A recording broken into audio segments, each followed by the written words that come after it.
और ये राइट में जो अभी गली है, ये देखिए एलए जो जा रहा है, वहाँ देखिए बहुत भीड़ है, वो मंदिर है, वहाँ पर इंडियन गॉड और गॉडेसेस के टेम्पल्स हैं। ये देश के इकलौते टेम्पल्स हैं, देश में और कहीं भी मंदिर है नहीं, मंदिर का परमिशन भी नहीं मिलता। मुझे नहीं पता आपके गॉड कौन से हैं। यहाँ पे श्रीनाथ जी का मूर्ति है, हाँ वही है ना, हाँ तो वो है इधर, वो इधर भी है, ठीक है, ओके। श्रीनाथ जी है, फिर साईं बाबा की मूर्ति है, गुरुद्वारा है और शिवलिंग है। ये 4 टेम्पल यहाँ पर है, इसके अलावा कहीं भी देश में टेम्पल नहीं है। हाँ वो तो अभी बनेगा, उसका तो अभी शिलान्यास हुआ है खाली, अभी उसका बनना शुरू होगा। हाँ बिल्कुल। अभी दोनों तरफ देखेंगे तो टेक्सटाइल मार्केट है ये पूरा। हमने बात की थी ना कि मीना बाजार टेक्सटाइल के लिए फेमस है, तो यहाँ पर सारा टेक्सटाइल का मार्केट है पूरा का पूरा। इंडियन, पाकिस्तानी और ईरानियन ये फैब्रिक्स यहाँ बहुत फेमस है। हाँ ये जो टेक्सटाइल है सारा यहाँ पर वो एक्सपेंसिव है। फिर रेडीमेड जो मिलता है रिटेल हाउसेस में, ये सारे होलसेलर है, इनके पास जो आसपास जितने दूसरे अरब देश है ना, मुस्लिम देश, वो आते हैं खरीद कर अपने देश में बेचने के लिए। तो ये होलसेल वाले हैं, फैशन डिजाइनर लेकर जाते हैं, जो बड़े बड़े मैन्युफैक्चरर हैं वो लेकर जाते हैं, तो इसलिए ये थोड़े हमारे लिए महंगे होते हैं रिटेलर के लिए। तो रिटेल में यहाँ से रिटेल मार्केट अभी यहाँ से पड़ेगा, ये सारा रिटेल मार्केट है। तो यहाँ कहीं भी टेक्सटाइल की शॉप में अगर आप जाएंगे तो थोड़ा सस्ते में मिल जाता है। ये देखिए यहाँ से राइट में ये भी पूरा टेक्सटाइल का मार्केट है, लेकिन ये सारा थोड़ा रीजनेबल वाला, सस्ता वाला, जो नॉन ब्रांडेड प्रोडक्ट हम कहते हैं ना, ये वो सारे हैं। ब्रांड्स तो फिर मॉल में ही मिलेंगे। ये देखिए ये वही नदी है जो हमने ब्रिज से देखी, और ये छोटी बोट्स जो लाल रूफ वाली इसमें चढ़ रही है, इसे आबरा कहते हैं, इसका ऑथेंटिक नेम है, अरबिक नेम है आबरा। ये लोकल लोगों के लिए वाटर टैक्सी का काम करती है। सामने देरा है, इधर बार दुबई है, ये दोनों के बीच में चलती है। वहां से बैठकर यहाँ उतरो या तो यहाँ से बैठ के वहाँ उतरो, 5 मिनट में ये आपको देरा से बार दुबई या बार दुबई से देरा लेकर जाती है, और सिर्फ 1 दिरहम टिकट है। तो cheapest and fastest transport mode है फॉर लोकल्स जो यहाँ देरा और बार दुबई के बीच में रहते हैं या तो काम करते हैं। तो इन्हें दिन में 2-4 बार आना जाना पड़ता है, तो इनको बस सबके जो स्टाफ है, दुकानों में जो स्टाफ है, उनके पास तो व्हीकल नहीं होगा ना, और व्हीकल से जाएगा भी तो ट्रैफिक में फंसेगा, तो यहाँ से वो निकल जाते हैं, 5 मिनट में सामने पहुँच जाते हैं। सामने गोल्ड का मार्केट है जो हमने बात की, यहाँ भी वही रिवर आपको दिख रही है। यहाँ पर कुछ बैंक्स हैं, कुछ गवर्नमेंट हाउसेज हैं, जनरल बैंक ऑफ यहाँ का यूएई का है। फिर यहाँ पर वही क्रीक का एरिया है, वो पुराने घर है वापस से। उस वक्त जो 1500 लोग रहते थे वो यही रहते थे, यही नदी के आसपास। पानी है ना, डेजर्ट में पानी कहाँ सिटी में देखने मिलेगा, तो ये भी एक रीजन था ये बेडोइन्स के लिए जो अबू धाबी से यहाँ आए। तो अबू धाबी से दुबई ही क्यों आए थे, तो देखा कि भाई यहाँ पर एक पानी की नदी भी है, पोर्चुगीज भी हैं, तो कुछ न कुछ उनके साथ मिलकर अपन कुछ कर सकते हैं, इसलिए यहाँ आए थे। ये देखिए ग्रीन लाइन का स्टेशन है। मीना बाजार कोई आता है अगर मेट्रो लाइन से तो यहाँ उतरता है। गुबाइबा इस स्टेशन का नाम है, अल गुबाइबा। अल मीन्स द, जहाँ भी अल है तो हम जैसे द लगाते हैं ना, है ना, दी ट्रेन, दी बस, तो ये अल बस वैसा, तो अल मीन्स द, THE द जो हम लगाते हैं, ये अल लगाते हैं, तो ये वही है गुबाइबा का स्टेशन। सामने जो राइट में थोड़े पेड़ दिख रहे हैं ना, 4 ऐसे पतली पतली टहनियां हैं, उल्टी लटकी हुई है, नीचे की तरफ है, ये सारे नेशनल ट्री है, इसे गाफ ट्री कहते हैं। वो देखिए सामने एक लाइन में है ना 4-5 वो वाले, हाँ ये गाफ ट्री नेशनल ट्री है, क्योंकि इसके जो मूल है वो धरती में नीचे इतनी डीप जाते हैं जहां तक पानी न मिले। ये लोग जब डेजर्ट में घूमते थे कैमल के ऊपर, ये पूरा देश डेजर्ट ही था ना, आज जो दिख रहा है ये तो कुछ भी नहीं था, सारी जमीन ही थी, डेजर्ट ही था। तो यहाँ जब कैमल पे घूम रहे हैं और पानी का स्टॉक अगर खत्म हो जाए तो ये गाफ ट्री के मूल को खोदते थे, क्योंकि इन्हें मालूम है पानी कहीं ना मिले लेकिन वहाँ जरूर मिलेगा, क्योंकि गाफ ट्री के मूल पानी ढूंढने जाते हैं जमीन में बहुत नीचे तक। तो जहाँ गाफ ट्री है वहाँ पानी है, ये तय है, इसलिए वो नेशनल ट्री है। ये भी ऐसे जितने भी उल्टी टहनियों वाले ये देखिए, ये सब गाफ ट्री है। अब हम यहाँ से चल रहे हैं न्यू दुबई की तरफ। थोड़ी देर में राइट में आपकी नजर रखेंगे तो पीछे आपको बहुत बड़ी बड़ी शिप्स दिखेंगी, जैसे हमारी बस आगे जाएंगी। वो ही पोर्ट राशिद का एरिया है जिसकी हमने बात की कि एक साथ 36 बर्थ के साथ बना था। 2 बर्थ के शुरुआत 2 बर्थ से की थी, लेकिन बहुत ही जल्दी इन्होंने 36 बर्थ बनाए थे। जब पोर्ट राशिद बनाना था, सबसे बड़ा सवाल था कि पोर्ट बनेगा तो कैसे, पत्थर तो है ही नहीं ना देश में, पत्थर के बिना पोर्ट नहीं बन सकता। तब आसपास ढूंढना शुरू किया तो यहाँ से 130 किलोमीटर पे इन्हें अपनी एक जगह मिली जिसका नाम है Hatta. Hatta is a green jewel for Dubai, क्योंकि हट्टा में बहुत ज़्यादा पहाड़ है और उसकी वजह से वहाँ थोड़ी ज़्यादा बारिश होती है, और उस वजह से यहाँ से हट्टा के बीच का रोड बनाया गया। हट्टा से पत्थर ला करके पोर्ट राशिद बनाया गया। सो कुछ भी इनको आसानी से नहीं मिला। आज हमें लगता है कि वाह ये लोग राजा बन गए, इनके पास इतना लग्जरी है, इतना पैसा है, लेकिन इसके लिए इन्होंने 300 साल इस डेजर्ट के अंदर बिना पानी, बिना बिजली, बिना एजुकेशन, बिना खाने पीने, है ना, कुछ भी नहीं, ना रोड्स, कुछ नहीं है, कैमल पे घूम रहे, धूप के अंदर भटक रहे हैं। ऐसा स्ट्रगल किया है 300 साल, उसके बाद आज ये सब मिला है। ऐसे ही नहीं मिला, रेडी प्लेटर नहीं मिला, इसके लिए उनको मेहनत करनी पड़ी, बहुत ज़्यादा मेहनत करनी पड़ी। तो हम चलते हैं वापस शेख मोहम्मद बिन बुट्टी और उसकी जर्नी की तरफ कि जब वो 1823 में अपने 800 लोगों को लेकर यहाँ आए। पोर्चुगीज यहाँ थे, 4 बिजनेस करते थे, लेकिन उसी वक्त पोर्चुगीज इंडिया में हार चुके थे 18वीं सेंचुरी में, 18th सेंचुरी में। तो उनका मॉरल डाउन था, इसलिए वो यहाँ से भी शांति से चले गए, क्वाइटली एग्जिट हो गए, कोई राइड वाइड नहीं हुई। लेकिन इसका नुकसान उन 1500 लोगों को हुआ जो उनके साथ रहकर यहाँ बिजनेस करते थे। अब इनके पास कोई लीडर नहीं है, कोई दिशा दिखाने वाला नहीं कि इस डेजर्ट में हम जीने के लिए आगे क्या करें, है ना। तब शेख मोहम्मद बिन बुट्टी ने इनसे मीटिंग की, उनसे कहा कि आप मुझे मौका दो, मैं कुछ करता हूँ। उन्होंने सोचा कि यार पोर्चुगीज ने 200 साल में कुछ नहीं किया, तो ये बेडोइंस और बंजारास ये क्या कर लेंगे, है ना। चलो इनको भी अपने नसीब आजमाने दो, लक आजमाने दो। तो इस तरह से उन्होंने उनको वेलकम किया और शेख मोहम्मद बिन बुट्टी ने चार्ज हाथ में लिया। राइट में देखिए शिप्स नजर आने लगी है ना, यही है पोर्ट राशिद का एरिया। एक शिप दिख रही है, क्वींस एलिजाबेथ 2, नाम पढ़ सकते हो, है ना।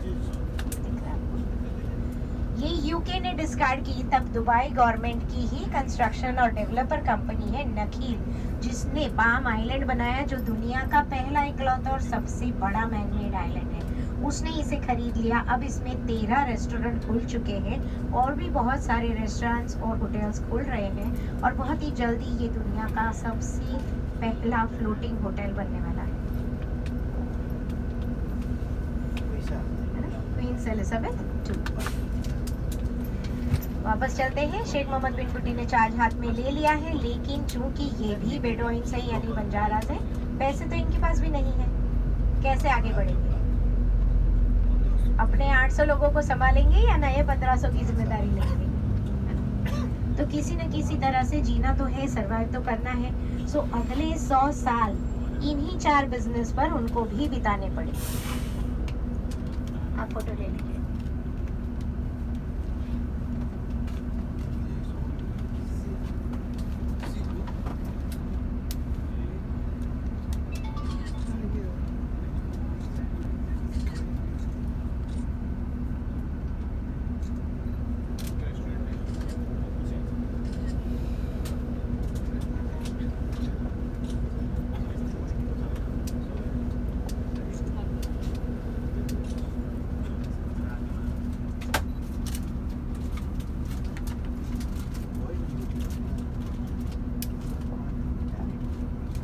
तो उन्होंने भी अगले 100 साल उन्हीं 4 बिजनेस पर बिताए जो पोर्चुगीज करते थे। वही मोती निकालना, कोट बनाना, ट्रेडिंग करना और एलिमेंट, इन्हीं 4 पर 100 साल बीते। 1912 में सबसे पहला ब्रेक थ्रू मिलता है जब शेख राशिद राजा बनकर आते हैं। शेख राशिद को दुबई का बिल्डर कहा जाता है, क्योंकि शेख राशिद ने ही आज जो दुबई है उसका विजन दिया, और अपने विजन की तरफ के बेसिक सारे ही नेसेसरी कदम उन्होंने ही उठाए थे। सबसे पहले आते ही 1912 में एक एजुकेशनल स्कूल खोल दिया कि अगर आगे बढ़ना है तो सबको पढ़ना लिखना ज़रूरी है, तो सभी को पढ़ाना शुरू किया।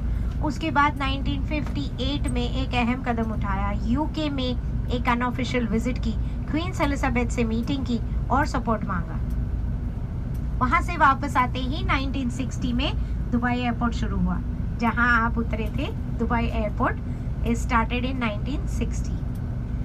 फिर 1960 से पहले 1930s में जब ये सब कुछ चल रहा है, इतनी मेहनत करने का, प्रोसेस करने का और देश को बनाने का चल रहा है, उस बीच में एक झटका लगा था जब इनकी मोती की इंडस्ट्री बंद हो गई। पर्लिंग इंडस्ट्री जिसकी हमने बात की थी कि ये मोती निकालते थे, यहाँ के मोती बहुत फेमस थे और बहुत अच्छा ये बिजनेस चलता भी था। लेकिन जापानीज ने कल्चर्ड पर्ल इनोवेट किए इन 1930s एंड उस वक्त वर्ल्ड की इकोनॉमी डाउन थी, इसलिए दुबई की पर्लिंग इंडस्ट्री कोलैप्स हो गई, यानी कि बंद हो गई। बाकी 3 बिजनेस पर चलते रहे।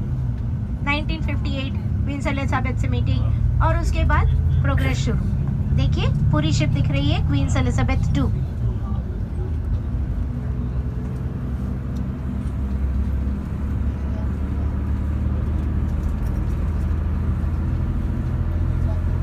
अब 1960 में एक और अहम कदम उठाया, ऑयल एक्सकेवेशन शुरू कर दिया। हाँ। जब इन्होंने क्वींस एलिजाबेथ से बात की थी कि मुझे ऑयल ढूंढने के लिए आपका सपोर्ट चाहिए, तब उसने कहा था आपको कैसे पता आपको ऑयल मिलेगा। राइट में देखिए दुबई कस्टम्स, वहां पोर्ट है तो कस्टम होना चाहिए ना आसपास, इसलिए यहाँ पर ये दुबई कस्टम्स है।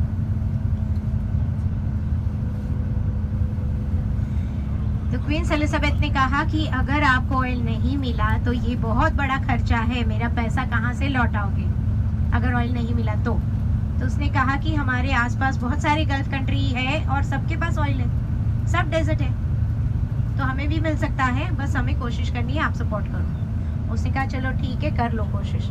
इस तरह से एक अंधी खोज, एक ब्लाइंड एक्सकेवेशन जिसका कोई अंदाजा नहीं था कि हमें ऑयल मिलेगा, ऐसा ब्लाइंड एक्सकेवेशन कन्वर्ट हुआ रियलिटी में in next 6 years and Dubai discovered oil in 1966। अब वो 300 साल का स्ट्रगल खत्म हो रहा है ना। अब गोल्डन पीरियड की शुरुआत हो गई। अब हमारे पास हमारा अपना पैसा है, हम अपने देश को बना सकते हैं, हमें किसी से मांगने की जरूरत नहीं पड़ेगी। तो बस देश को बनाना शुरू कर दिया। ऑयल के पैसों से रोड, बिजली, पानी, है ना, लॉ एंड ऑर्डर, एजुकेशन, सारी बेसिक नेसेसिटीज जो जो चाहिए सब कुछ बनाना शुरू कर दिया। लेकिन अब भी चैलेंजेस की कोई कमी नहीं है। सबसे बड़ी चैलेंज है देश में पॉपुलेशन नहीं है। अब भी सिर्फ 5 लाख लोग रह रहे हैं देश में, तो कहा कि 5 लाख में देश तो नहीं बच सकता, तो पॉपुलेशन कैसे बढ़े। तो कहा हम बनियाज हैं, ट्रेडर्स हैं, सारी दुनिया के ट्रेडर्स को इनवाइट करते हैं कि हमारे देश में आओ और अपना बिजनेस लगाओ, तो हमें पॉपुलेशन मिल जाएगी।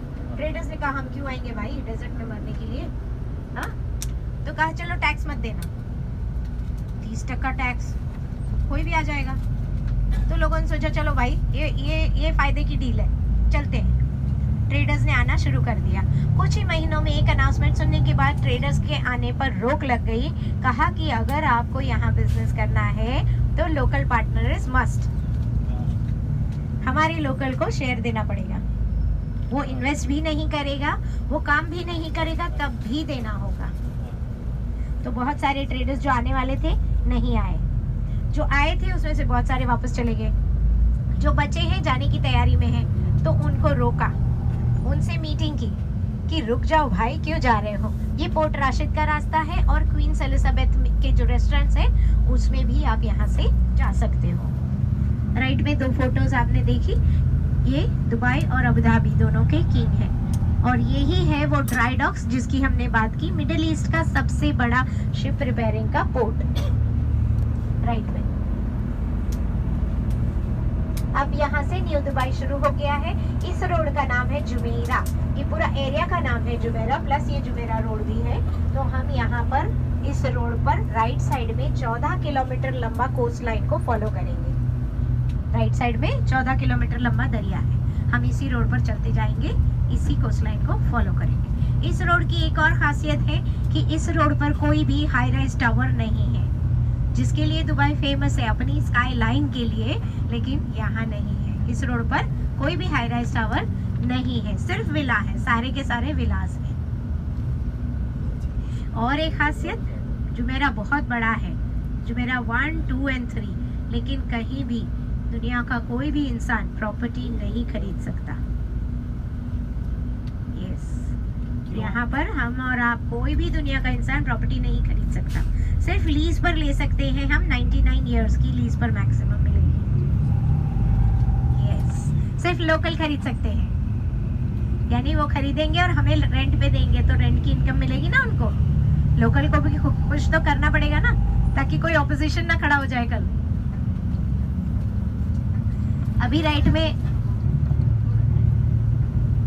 थोड़ा सा समय है उससे पे, अब राइट में एक स्ट्रक्चर आएगा यूनियन हाउस। ठीक है, ये पोर्ट खत्म होते ही यूनियन हाउस। ये सारा सी शोर है, यहाँ से जाएंगे तो दरिया ही है सारा, और कुछ रिजॉर्ट्स भी बने हुए हैं वहां पर, जो बीच रिजॉर्ट होते हैं ना, वैसे। यहाँ से ये देखिए, ये है यूनियन हाउस। हम इसकी बात करेंगे कि ये क्या है। अब आप फोटो वोटो ले लीजिए पहले, और बाद में उस तरफ देखिएगा, आपकी लेफ्ट साइड में जो रोड जाता है अंदर, उसका नाम पढ़िएगा, बोर्ड लिखा होगा 2 दिसंबर स्ट्रीट, यूनियन हाउस और 2 दिसंबर स्ट्रीट। इन दोनों का क्या रिश्ता है, हम इस पर थोड़ी देर में आएंगे।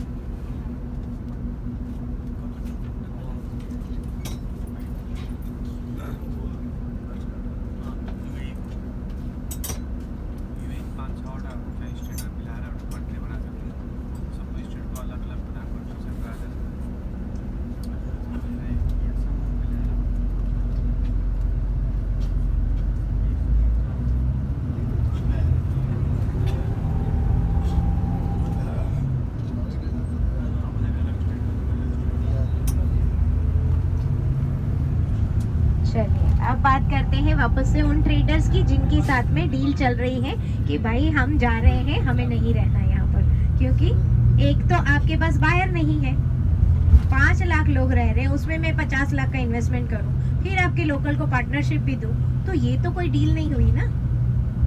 This is not a deal, sorry, we are not interested, हम जा रहे हैं। तो उनको रोका, उनको कहा कि भाई रुक जाओ, इसका रास्ता निकालते हैं।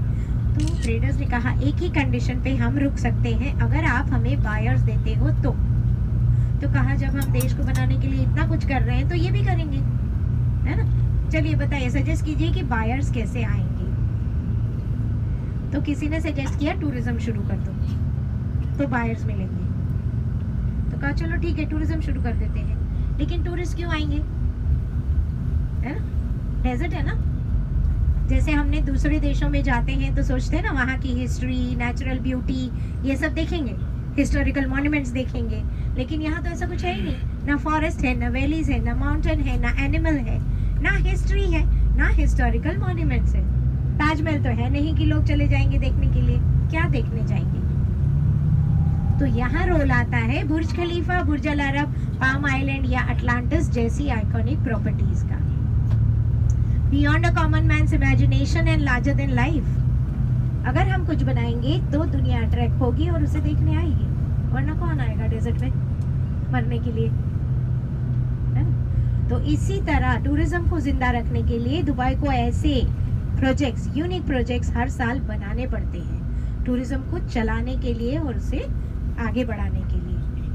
और इसीलिए ऐसे प्रोजेक्ट्स जैसे दुबई फ्रेम हो गया, ग्लोबल विलेज है, मिरेकल गार्डन है, बॉलीवुड पार्क है, फरारी पार्क है, जैसे अनेकों excursion, hot air balloon, sky diving, boat parties, yacht parties, cruise, सब कुछ, डेजर्ट सफारी, ये सारे एक्सकर्जन्स हमेशा हर साल ऐसे नए नए बनते रहते हैं देश के अंदर, ताकि टूरिज्म चलता रहे। उसी तरह हॉलीवुड, बॉलीवुड के सारे शूटिंग्स और उनके सेलिब्रिटीज के कॉन्सर्ट्स, इवेंट्स, ये भी साल भर चलते रहता है।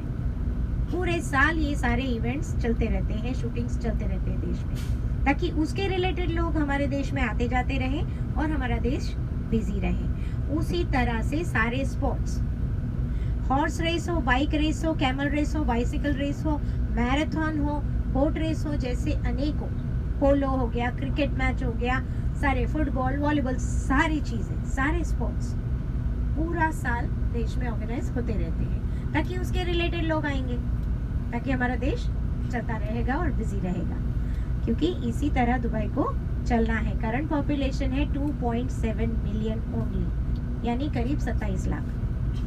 सो अब भी पॉपुलेशन कम है, इसलिए ऐसा सब इनको करना ज़रूरी है। पॉपुलेशन क्यों नहीं बढ़ रही है? क्योंकि देश में ग्रीन कार्ड का कोई सिस्टम नहीं है। चाहे आप यहाँ पैदा हो, चाहे 50 साल से रह रहे हो, हमेशा ही वीज़ा पर जीना होगा। कभी भी सिटीजनशिप नहीं मिलेगी किसी को भी। ये इसका बहुत बड़ा ड्रॉबैक है। 2018 तक इनका टारगेट था पॉपुलेशन का 5 मिलियन का, जो पूरा नहीं हो रहा है, क्योंकि कोई जो भी लोग आते हैं वो 5-7 साल में यूरोपियन कंट्रीज में माइग्रेट हो जाते हैं, कनाडा, यूएस, यूके कहीं भी चले जाते हैं, क्योंकि मालूम है यहाँ तो कुछ मिलने वाला है नहीं, है ना। और उस दौरान भी अगर आपका जॉब जाता है तो वीज़ा नहीं है। देश में रहने के लिए आपको वीज़ा ज़रूरी है। वीज़ा कैसे मिलेगी? आप अपनी खुद की वीज़ा खरीदेंगे। पहले 1 महीना या 3 महीने की विजिट वीज़ा मैक्सिमम मिलेगी, उस पर देश में आ सकते हो। फिर आने के बाद आपको जॉब ढूंढना पड़ेगा, तो आपकी कंपनी आपको मिनिमम 2 या 3 साल की वीज़ा देगी। अब इस कंडीशन में आप उस कंपनी का जॉब नहीं छोड़ सकते 2 या 3 साल, जितनी भी वीज़ा उसने आपकी बनाई है, क्योंकि उसने खर्चा किया है ना आपकी वीज़ा पे। लेबर लॉ कहता है हर कंपनी को अपने एम्प्लॉय को 2 साल की मिनिमम वीज़ा, मेडिकल कार्ड और हर साल में 1 महीना अपने देश जाने की छुट्टी, और हर 2 साल में मिनिमम 1 बार टिकट भी देनी होगी। सो हर कंपनी का इन्वेस्टमेंट बढ़ जाता है। मेडिकल कार्ड जो आपको इश्यू करेगा वो, उसके लिए उसे एक अमाउंट रखना है गवर्नमेंट में। वीज़ा के लिए भी कोटा खरीदने के लिए उसे पैसा रखना है, डिपॉजिट करना है, तब उसको वीज़ा का कोटा मिलेगा। तो इसलिए हर कंपनी को इन्वेस्टमेंट बढ़ जाता है, इसलिए वो एक एम्प्लॉय को अपॉइंट करेगी और उससे 3-4 लोगों का काम लेगी। सो हर कोई यहाँ पर जो भी काम कर रहा है उसके काम करने के आवर्स का कोई लिमिट नहीं। हाँ, वो 9 घंटे भी करना पड़ेगा, 10 घंटे भी करना पड़ेगा, कोई ओवर टाइम नहीं मिलेगा। इवन बैंक में ऐसा सीन है कि आप शाम को 6 बजे अगर छूट रहे हो तो 7:30 तो नॉर्मल हो जाएंगे आपको बाहर आते आते। कोई 6 बजे बाहर नहीं आ सकता शाम। तो इसीलिए यहाँ पर वीज़ा का भी मुश्किल है, और इसीलिए पॉपुलेशन यहाँ नहीं होती है। अगर आप जॉब नहीं लेते हो यहाँ आकर के, तो आपको खुद की वीज़ा खरीदनी होगी, जिसका 15,000 दिरहम लगता है 2 साल का, जेब से डालना होगा। प्लस वीज़ा अगर 15,000 की ले भी ली तो करोगे क्या? खर्चे कैसे निकालोगे?